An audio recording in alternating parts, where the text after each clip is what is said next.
Hey everyone, and welcome back to the Travel Mug Podcast. We are so excited this week to be joined by YouTuber, Professor by Day, and world traveler Mark Wolters. So Mark, along with his wife Jocelyn, and often joined by their two sons, have traveled for many years, even living in various destinations around the world. They have their own travel YouTube channel, aptly named Wolters World, and they currently have 1.15 million subscribers and nearly 3,000 videos. Their channel is filled with useful content such as travel do's and don'ts, videos about what to expect in certain destinations, and common traveler mistakes, just to name a few. Mark, welcome to the show. We are so excited that you're here.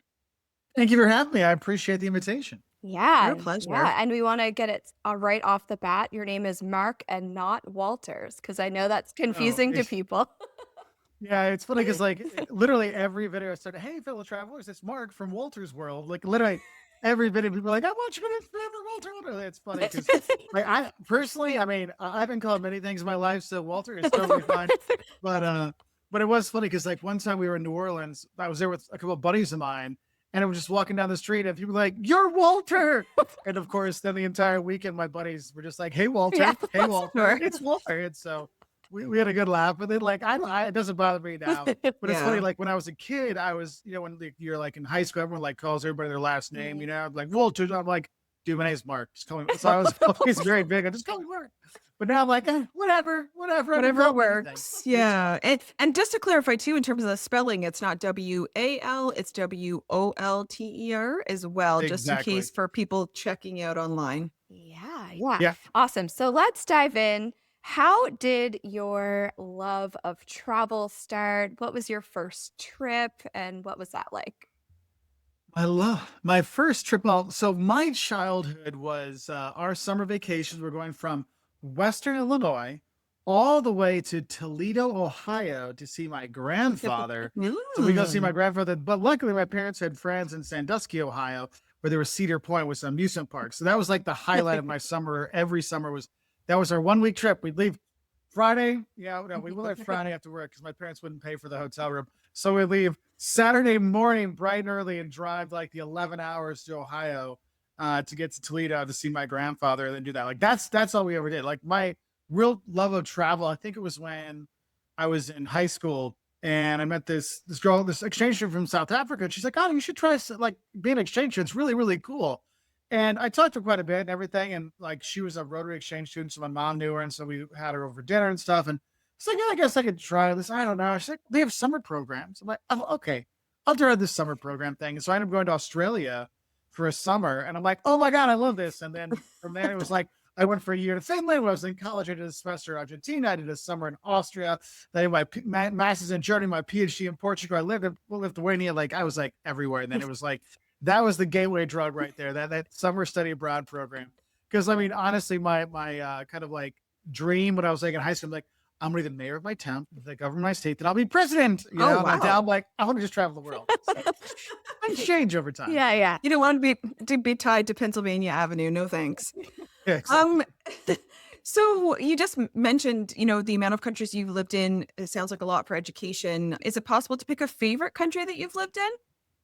So it's weird because like they all have special meanings for me. Like I lived in Finland, and whenever I want to go and just like chill, like no, I want to go to a destination and just relax, like decompress. Like Finland, I love doing it for that.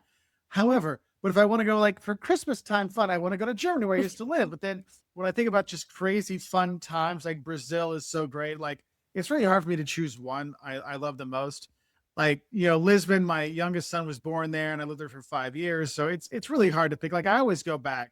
That's why like this summer we're going back to Finland and we're going back to Lisbon. We got a trip for those, 'cause they're right by each other. So close. Sure. But Why I mean, not? I don't know if I have like a 100% favorite one, but the ones I can always go back to. I can always go back to Finland, and I can always go back to Brazil. Like those are ones I never have a problem going back to. Excellent. I actually knew an exchange student myself. She came to our small town. She was from Helsinki, and I still keep in touch with her. And that's my goal someday, to make it there to Finland to see her. It's worth it. I mean, but I would say like they will not talk to you. Like you will be alone unless they want to talk to you. And they will know a subject, and they will like literally start the topic, and they'll start talking, nonstop, and then the topic will end, and they're like, okay, bye. Yeah. It's very efficient I love conversation. that. That's amazing. So you mentioned kind of what your original career choice was when you were young. Did your love of travel influence your actual career choice, what you do now? Well, it definitely influenced the YouTube part of my career, Yeah. but the professor part of it, I don't think it really influenced me going into it. It's helped me in terms of teaching because I use my experiences abroad Mhm. to talk about like marketing and businesses and how you don't have to understand the language to understand what's going on. Mhm. Like I tell my students, like, my job is like when you finish, like it's a principles of marketing course, like intro marketing course. Like, look, when you come out of this class, I should be able to put you on any street corner in the world and you'll be able to tell me that's the high end store, that's the knockoff store, you should be able to tell without even knowing what's going on. You should be able to tell what's there. And so I use examples where I'm like, yeah, you can't read the words. It's Japanese. You have no idea, but you can tell what's going on here. And I think that's one of the things that it's been really fun. And then I filmed a lot of because I have another channel, Professor Wolters, where I make videos for like marketing, education, and stuff. And I'll film those around the world because I know with all the online education now, where a lot of it is like, oh, it's they have their PowerPoint slide and then their heads in the bottom corner. Like, no one likes to learn like that. No. So No. I'll film it in different destinations and I'll have the words pop up and stuff and do that. And so it's funny because that's been very helpful for me when I go to like professor conferences. Like, hey, I use your videos in class, which is nice that they use it, but it's like, oh yeah, I use it in my 600 student class, but they'll show my video one time for 600 people. I'm like, you know, if you had your students watch that individually, that would be better for my audience. One, but it is funny because I mean I've had probably 10,000 students, 12,000 students just in Illinois where I teach over the last 15 years, and I'll have students that are like doing their MBA someplace. Like he's at Rice down in Houston. He's like, Mark, how you been? Here, and he sends me a picture of like they're watching my videos in their MBA class. I'm like, oh, cool. That's what I Nice. said. Like, which university is this? So you write that down, which is kind of fun because like when we get to like right now it's exam season, so I get like a lot of random DMs. Thank you so much. My professor sucked. I needed your stuff. I'm like, glad I can help. That's awesome. That's good to have that kind of impact for sure. And in places you don't even realize it's going to be shown. So that's cool. So let's talk about YouTube then. Back 16 years ago, this was when your first video on your Wolters World channel was posted. I know. And it was called A few months ago. Yeah. it was called Learn German Accusative Prepositions. So quite a few of your early videos were about learning German. So talk to us about your time in Germany. What made you want to start posting on YouTube at that point?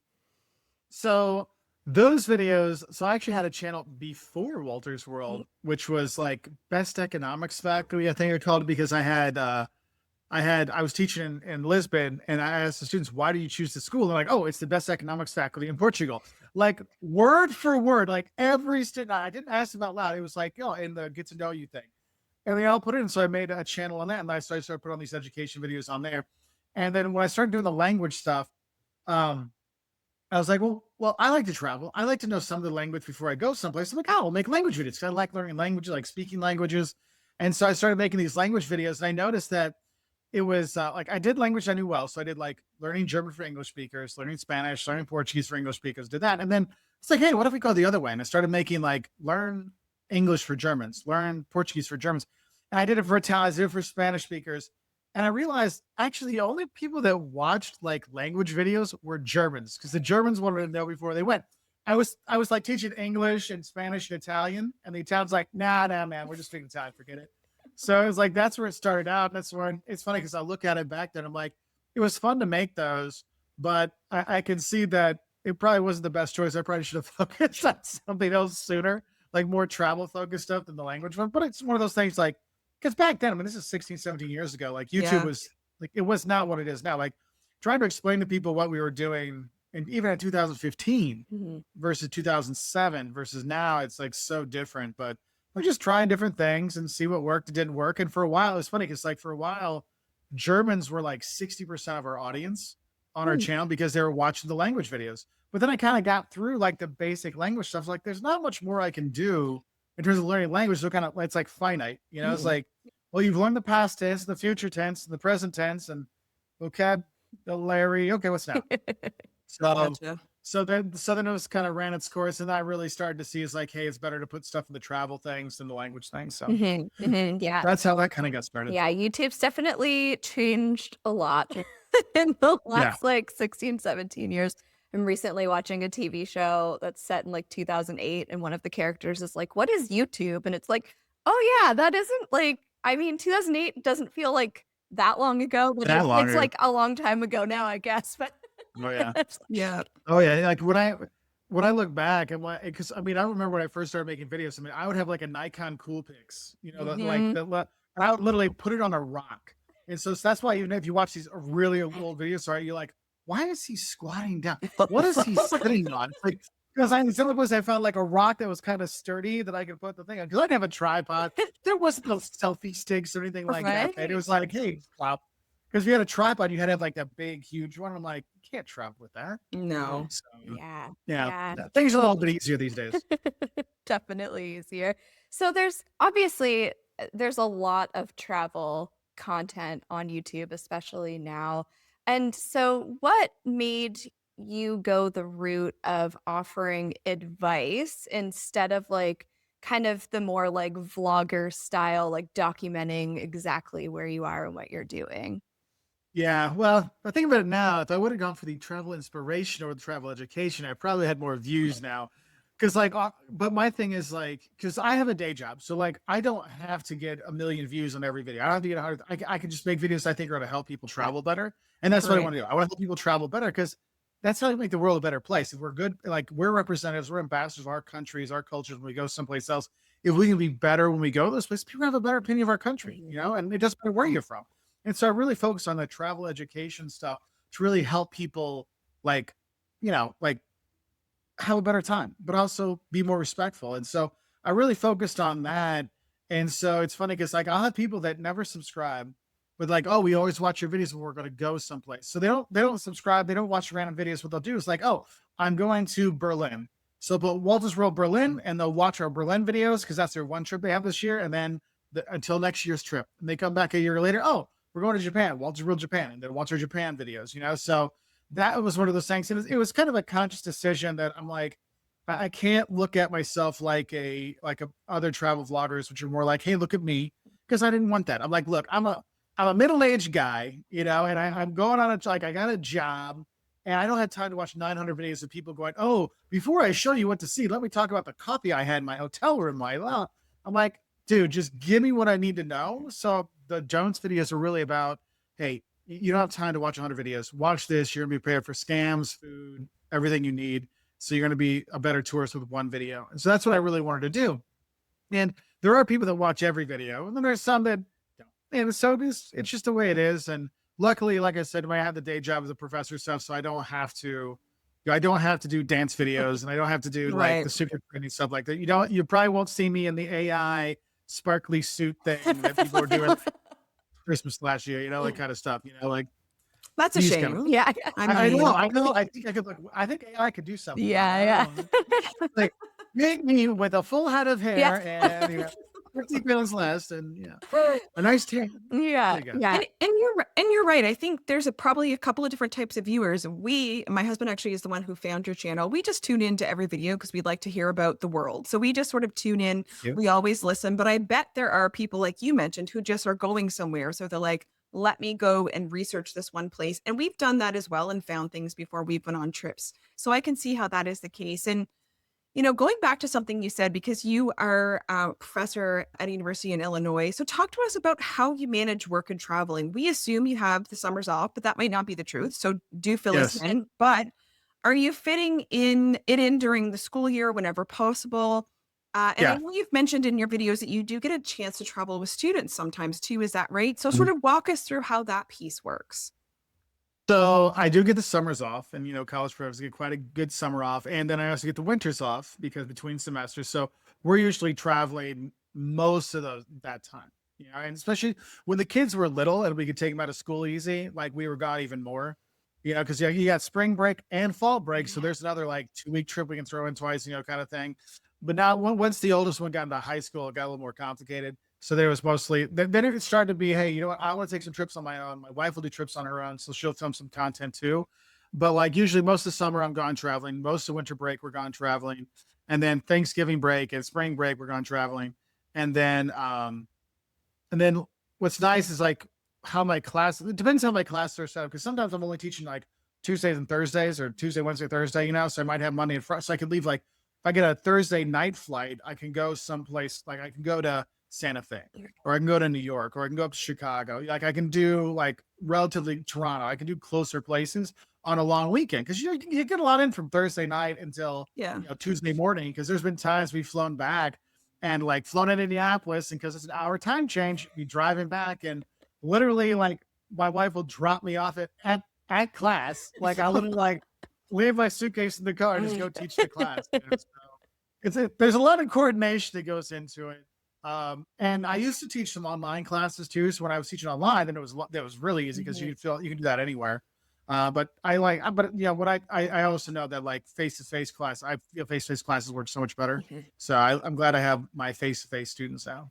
Yeah, for sure. Yeah, it's really about like maximizing the time that you have. Like Megan and I both work, full-time jobs with regular time off. And so you do have to kind of find those little pockets where you can like get Oh yeah. away. Yeah. And we recently took a trip to Toronto and I think we were there like 47 hours from like touchdown to takeoff. And like it is amazing like how much you can get done by like squeezing Yeah. in. If you plan it out, you can do so much. I mean, that's what I always tell people. It's like, look, I'm not telling you to watch our videos because I want you to watch our videos. I'm telling you to watch videos because then you can get the most out of your trip. Because I'll see people that literally they'll go someplace like, oh, I'm going to Paris. Like, what are you going to see? I don't know. I'll figure out when I'm there. I'm like, that means you're going to waste hours trying to figure out where to go, where you could plan out like, oh, I could hit these things next to each other, then hit these things here together. It's like places like Tokyo. Like Tokyo is huge. You can't go, oh, I'm going to just go. No, you got to plan it out. Like I would go in this section, then I'm going to go in this section, then we're this the next day. Like, and then you can see a ton of stuff in a short period of time, and it's also like with my filming, like I'll prep a lot of my stuff before, but then there's more stuff I'm learning when I'm there, but I'll prep like advice videos, like, don'ts of renting a car in Europe or, unwritten rules of like train travel in Europe. Like I'll have those things. I know those, like I've traveled enough. I can write those things up. So I have those ready to go. So if I hit a spot, cause I can see the spots and they're like, hey, Jocelyn's like, hey, I'm going to grab a coffee. I'm like, oh, you're going to grab a coffee? Okay. I don't drink coffee. So you can grab a coffee. This is a great spot right over here. I'm going to film a video real quick. So in the 10 minutes she's having her coffee, I'm filming a video that I already have prepped so I can fit it all in. And then, hey, we're off to the next site and you can do it. But you're right. I'm like, you got to plan it and you can do a lot. You do a lot in 47 You minutes. definitely can. And then on the flip side of that, I have made the mistake of definitely jam packing too much in. And it is possible to do both of those things. Yes. And the thing is like, and when you have it depending who you're traveling with, because sometimes people can take it and sometimes they can't. And then it's, Yes. so especially when you got kids, and like it's funny, like when the kids were little and we were just carrying them around, it was all kinds of stuff. But once they were like independently walking, it was like, okay, we got one morning thing, then we've got lunch part time, then we have an afternoon thing, and that's it. Yeah. Like we gotta have those things in there. But it's kind of funny. You're like, yeah, or you go to take your older parents, like, look, you aren't 20 anymore, and they're not in their 50s anymore. Yeah. So everybody needs a bit more time and more bathroom break. Yeah. Yeah.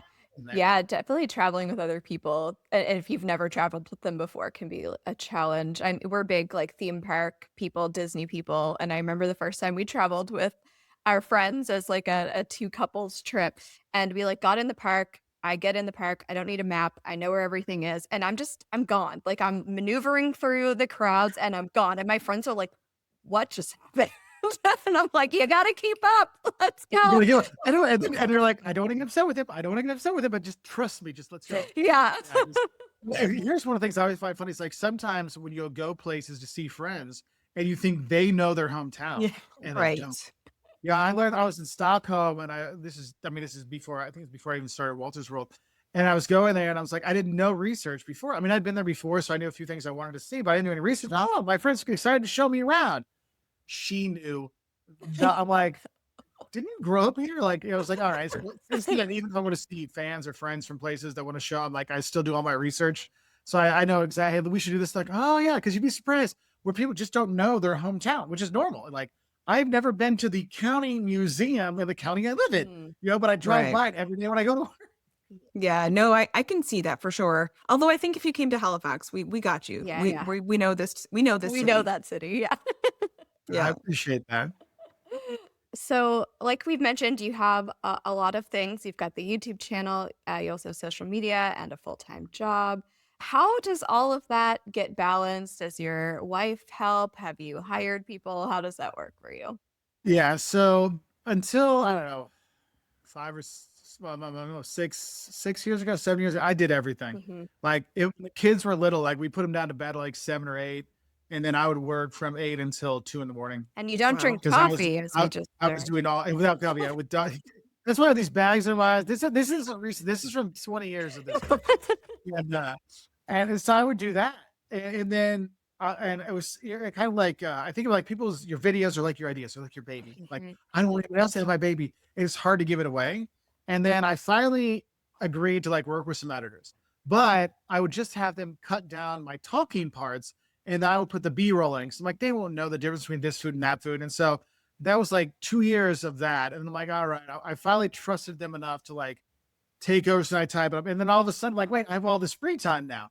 And so once I let go and let editors help me, because I, like right now, so like I don't have to, if you like I have my book with all my notes that I filmed. And so now I'm typing it up and put in like, hey, this is the visuals I want, put this in here, and put it all that together. Like once I do that, it's like, whew, it's gone. Like, and all of a sudden I had all this free time.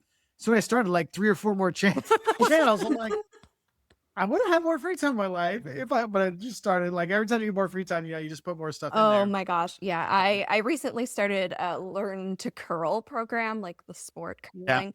And my friend, I'm all the time like, I have too many things on my plate. I have too much going on. And so I texted my friend, I'm learning to curl. And she's like, do you hate free time? What is wrong with you? Yeah.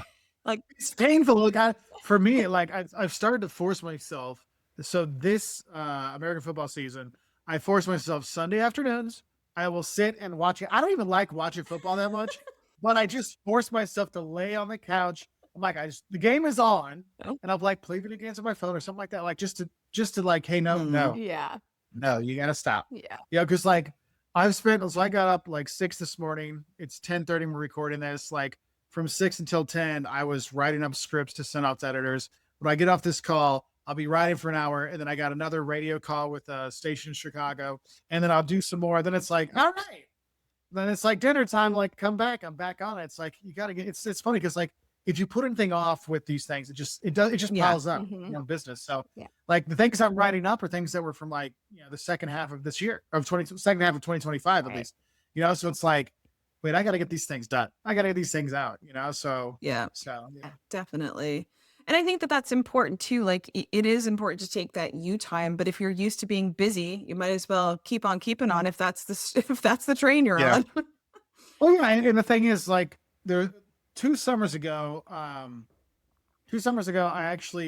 had years of videos I had not put out because I saw looking at how videos would go. If I put like 3 videos on the same country or same city out in a row, that third video never did anything. So like, okay, I got to mix this up more. So then if I'm doing like Paris, I'm gonna do like 7 or 8 videos about different things in Paris. I'm like, all right, and then it would get kind of spread out. And the next thing I knew, like I would have videos I never got back to. So I had these videos from like Spain from like 2 years before. I'm like, oh, so I finally got all the old videos typed up, written up. Like literally, there was 150 videos.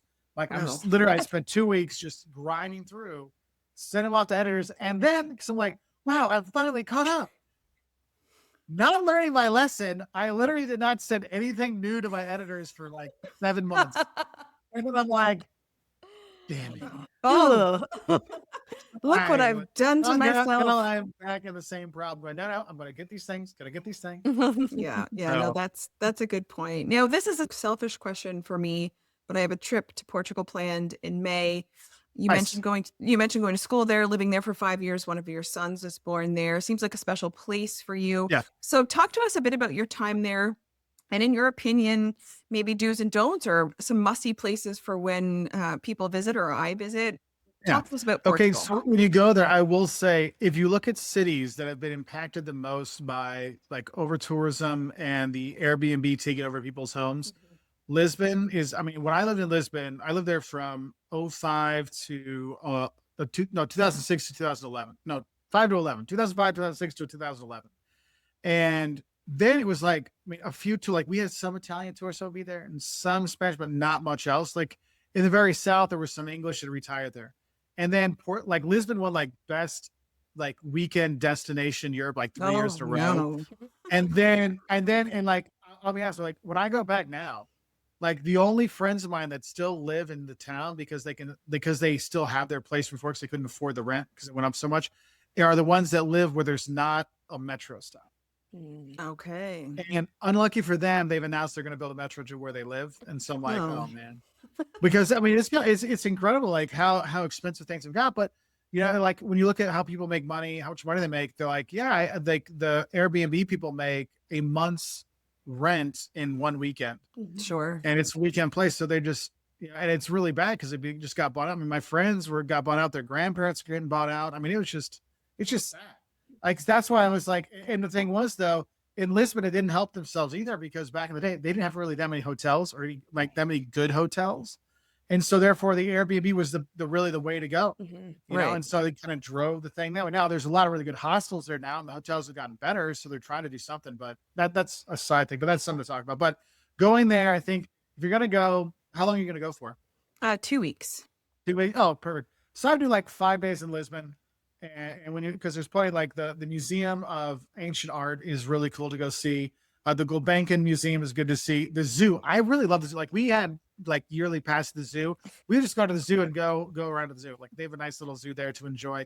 The Oceanarium, where they have the expo, is worth going to see. So you have that. Day trips from there. Sintra is probably the most famous one because there's castles there, palaces you can go see when you're there. But my favorite is to go to Óbidos, and Óbidos is like you go and it's like this old city, walled city that you drink like cherry liquor out of chocolate cups. It's really nice. Yeah. But if you're going to go, usually it's a tour that'll hit up a few other places as well. You do that. Then you're going to go to Porto and you're going to do like, I would do 4 days in Porto because you're going to do 2 day trips when you're there. Porto, you're going to do the Port Wine Caves and do that. But then Guimarães is the birthplace of Portugal. So it's the stone city, super cool. Then you got Braga, which is like there's a church there you got to go see. So you have those things there. And then if you want to do your beachy stuff, you go to the Algarve, you go down the very south Algarve. You can stop down there, but really nice. You won't have any problem. You don't speak Portuguese because their English is fantastic there. But just remember obrigada, which would be thank you for a woman like that. That goes a long way. They appreciate bon dia. Yeah, like they like when you go into places like they'll be very happy with that because there's so many tourists there that don't even try or they'll just speak Spanish to them. Like, dude, this is Portugal. Yeah. Not the same. No. Yeah. Food wise, one of the big things. Now they make it more prominent. But back in the day, you never saw where it was like the bread and butter and cheese and all those things. You had to pay every single one differently. So it was like 50 cents for every pat of butter, you know? And so like, yeah. So make sure you look and see, like, if you don't want the olives, no thanks, I don't need the olives. Don't even touch them. Just like put them aside because they'll charge you. And the thing is, it's really expensive is like the cheese and the ham that'll bring out. That's the ones that'll nail you. Cause I've seen tourists literally get like up in arms because they're like, wait, we came to this cheap meal, but it's like twice as much we thought. It's like, yeah, you ate the cheese and the ham. Like I've reached over like, hey, yo, you got to pay for that. Just so you know. Now there's been such an uproar about it in Lisbon. Now it's like on the menu, like they'll have it on the menu. Hey, look, you got to pay for this stuff. But like for a long time it wasn't, but do be aware of that. But yeah, like, but when you go there, you're going to go in May. So sardinias will start to be seen as like sardines, but they're like big grilled sardines like this, but like you will have to gut them yourself. So don't be afraid. Be a no. But don't be afraid to ask, hey, could you show me how to do this? And you have one. Black pork with pretz is really good. But there's a lot of really good food. Like there's big portions there too, and they eat a long time. And if you go and eat with Portuguese people, everybody's dish is everybody's dish. So like, don't be surprised if your friend reaches over for a bite. Okay. So as long as I'm prepared, anything goes. Yeah, that's fine. like, don't you know that? You're not like, dude, smack the hand. Then you're like, oh, I want to try some of yours. Exactly.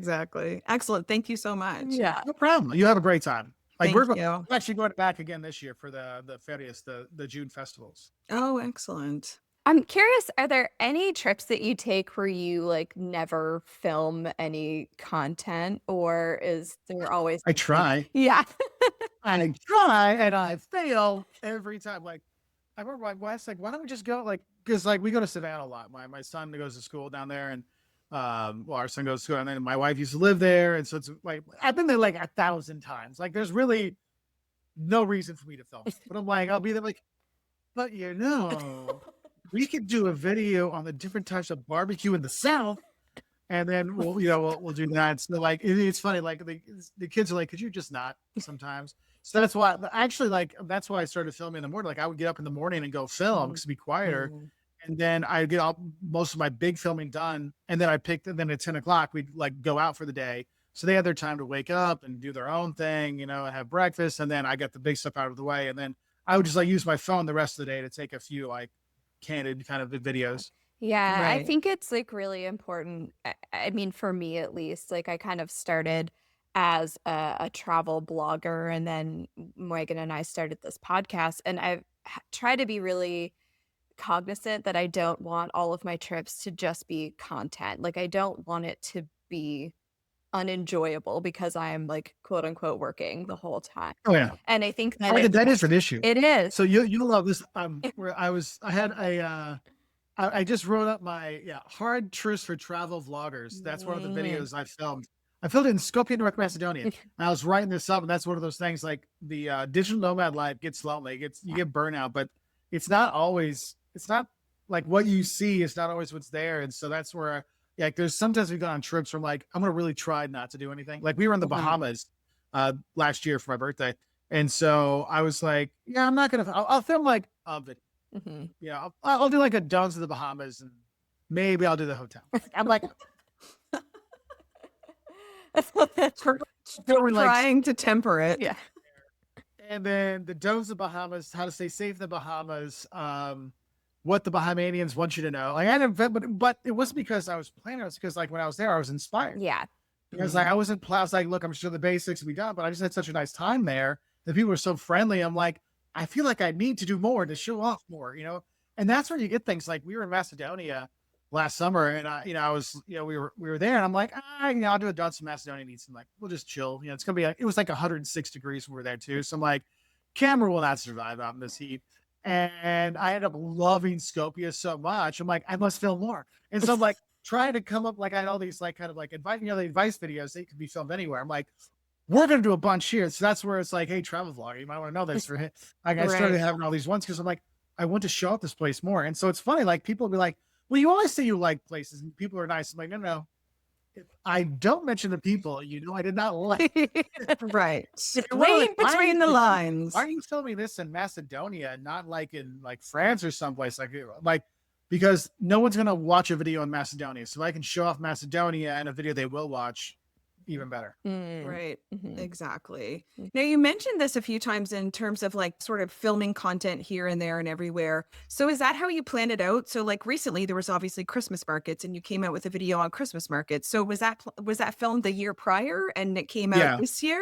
Yeah. So like so like I've already filmed some Christmas market videos for next year because Oh. I was there last week. And so therefore I was there in December Right. when we were doing this. And so therefore it's like, well, there's no point in putting out a Christmas market video on the 23rd of December. Right. Right. And so I'll save that for them. It's kind of like I was in Ireland and I have some Ireland videos, but I'm like, wait, I'm not going to put out the Ireland videos in October. I'll put those out in March when people are thinking about Ireland. It's some things you kind of have to plan out because like I see on our channel, like we get like starting from December 26th, our views take off through like the 10th of January. Cause everyone's like, oh, holiday's over. I'm talking to my family. Get me out of here. They start thinking about travel. And then it slows down again. And then once we get to like late March, then the summer prep comes. And it's from late March through July. We're like just videos getting watched all the time. And so I'm like, okay, like I have a video on like, hey, how to decide on souvenirs. There's no point in me putting that in November because no one's thinking about souvenir shopping then. I'm like, you do that, you put that in June. You're like, oh, I'm heading on my trip. Oh yeah, souvenirs. That's what you're thinking about it. So you kind of plan it out that way. And then Yeah. sometimes like I did one on renting a car in Europe. Like John's renting a car in Europe. And I was like, well, this would be better if I'm in different destinations because we were on a road trip. We drove from Poland to Albania. So I'm like, so I planned it out. So parts in like Romania, parts in Bulgaria, parts in Albania, so it's like kind of goes through. So it kind of works into the story. Mhm. So Yeah. sometimes I'll plan those out. And then other times I'm just like, I'll film a video. Then I'll remember something later. I'm like, oh, dang, I forgot to mention that. I'm in a different country. I'm like, here's a little add-on from here in Croatia. Whatever works. Yes, yeah, I love that. That is your marketing brain for sure. That is like planning all of that out because a lot of people probably wouldn't think about necessarily when people are searching for the content. So, That's Yeah. right. yeah, for sure.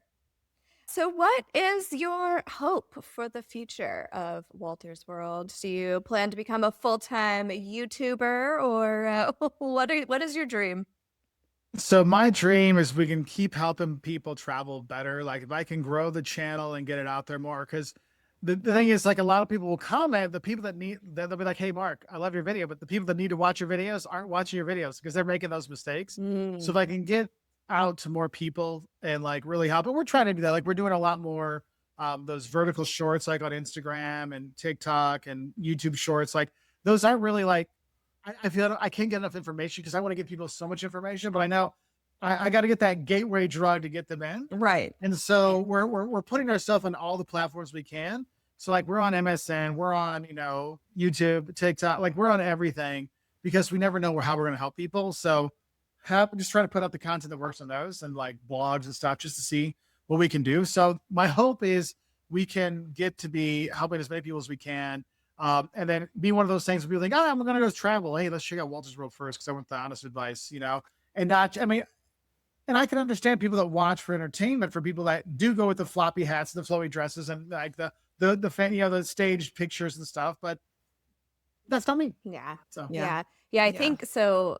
For like context, I guess I work in like SEO content marketing.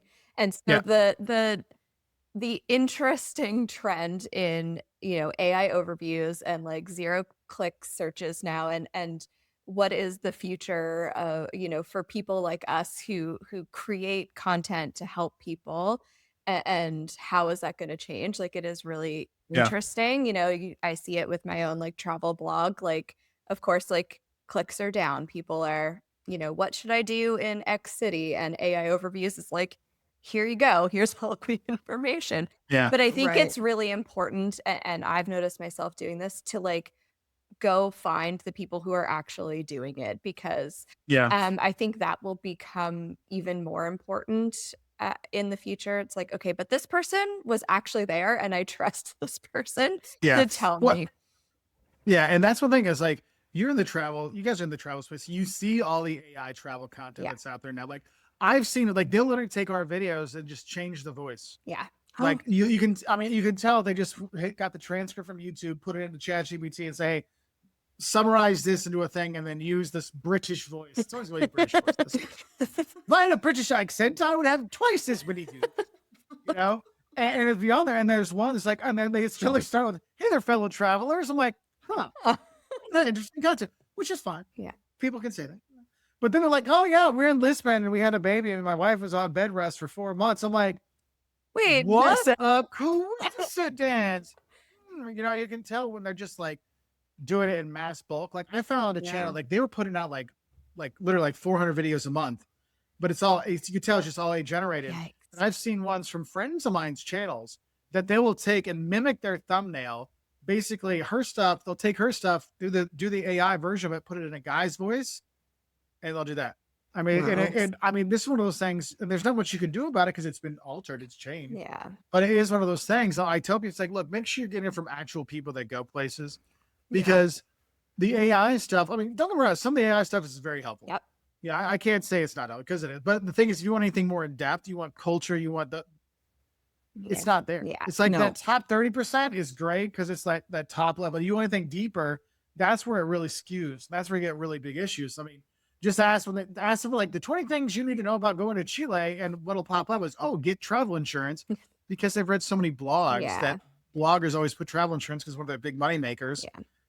And it shows up, you're like, oh, that's not really an advice. That's Yeah. so, but if you don't know, you don't know. Yeah. No. And that's where like I'll see AI stuff and I'll be like, that's wrong. Yeah. Like that is straight wrong. It's kind of like, and you can tell when people make, like you see a lot on TikTok where there'll be travel advice that will get you in trouble.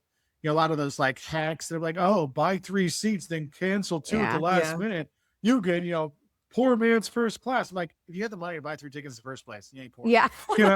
And if the airlines catch you doing that, you do that 20 Yeah. times, they're going to ban you. Yeah. There's not a lot of airlines out there. Yeah, you don't And I'm wanna do like, that. they're all like, oh, I do this all the time. Like, no, you don't. Like, you're like, shut up. You know, like there's one specific one. I've seen his stuff so many times. He's got millions of followers, millions of views, and I'm just like, half the time I'm like, you're getting people banned, man. You're Yeah. gonna get Yeah. people banned, you know. Yeah. But They don't care as long as they're making money, yeah, unfortunately. exactly. And that's what makes me sick. So I'm like, I want to help people. Mhm. I don't do it just to travel. I don't do it just to like make money. I do it because I want to help people travel better. You Yeah. know, and Right.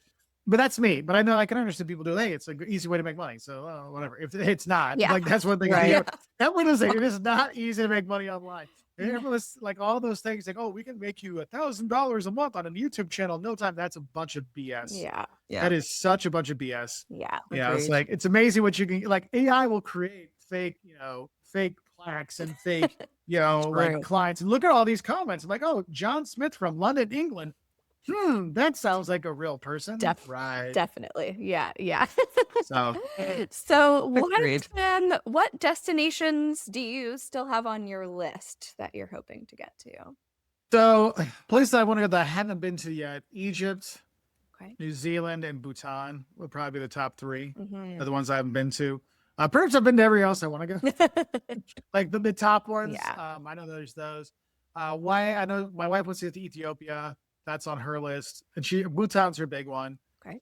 So there's those, but there's places I love to go back to, and there's all kinds of places I love to go, but those are the ones that I have not been to that I do want to get to. Mhm. Yeah, that makes sense. New Zealand's high on our list too. I'm intimidated by the flight, but I will get there. Yes, I remember my first international flight was to Australia, and it started off with me flying from my small town of Quincy, Illinois, to Chicago on one of those puddle jumpers, and a dude threw up on me. Great. Oh, And like, yeah, it was in the summer, so I had shorts on. He's like, "Oh, I didn't get any on myself," and I just had a leg covered. My leg hairs covered in puke, and this I was a high schooler going to study abroad, and so of course this is back in the day when you could meet people at the gates, And so like the person meets me at the gate, like, "Oh, we got to get you your next flight to LA, then on to Sydney," and I'm like, "Can I go in the bathroom to clean this puke off my leg?" He's like, "Oh, yeah, that's okay." Like, please. Please. And then I flew over. I had a middle seat, 60, I don't know, 60 hours, whatever. But it was funny because it was a Chicago direct flight to Sydney, but it meant you flew Chicago to LA. Then we sat in LA for 2.5 hours, then boarded, and then went from there. But like when I got to Chicago, there's nobody on the plane. So I'm like, oh, I have a whole row to myself. So I'm like laying in the 4-person one. And then we get there, and it was like, oh, and then I'm like, it's like, and that I literally like I'd flown to like Washington, D.C. in my 8th grade trip. That was the only other flight I ever took in my life. And so I'm like, the guy next to me is asleep on the aisle. I have to pee and I don't know what to do. And the guy next to me is obviously a seasoned travel. Like he literally climbed over both of us to get out. I'm like, oh, that's how that goes. So I climbed over the guy while he's sleeping to go pee. See, you were getting advice from others early on, and now you're passing it along. That's right. And that's the thing is like you can get advice from anybody. Like it just not like Wolters World, but like there's so that's why when people say, "Oh, I should start a channel," like go do it, start it, make the videos because we need as many voices out there for all the different experiences, so people can learn how to travel better, or learn the experiences, they have a better time. Yeah. Agreed. Yeah. Agreed. So we've talked about Wolters World, but for our listeners, where do you want people to find you? Where can people find you online? So the easiest place to find us is on YouTube. You can look up Wolters World or look up like the don'ts of visiting Germany or the don'ts of visiting France, and you'll see this bearded, bald, ponytailed fat guy. That will be me.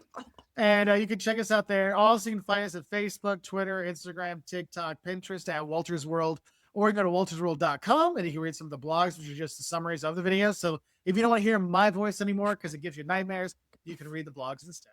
Yeah. Excellent. Awesome. Well, thank you so much for joining us today, Merrick. This was such a fun conversation. We'll leave all of the links to your content in our show notes for our listeners. Oh, thank you. You're welcome. As for us listeners, you can find us on social media at Travel Mug Podcast, on our website, travelmugpodcast.com. And as always, we'd appreciate it if you left us a review on Apple Podcasts or Spotify, shared the show with a travel-loving pal, or supported the show through Buy Me a Coffee. And until next time, bye, everyone. Bye. Thanks again, Merrick. Thank you.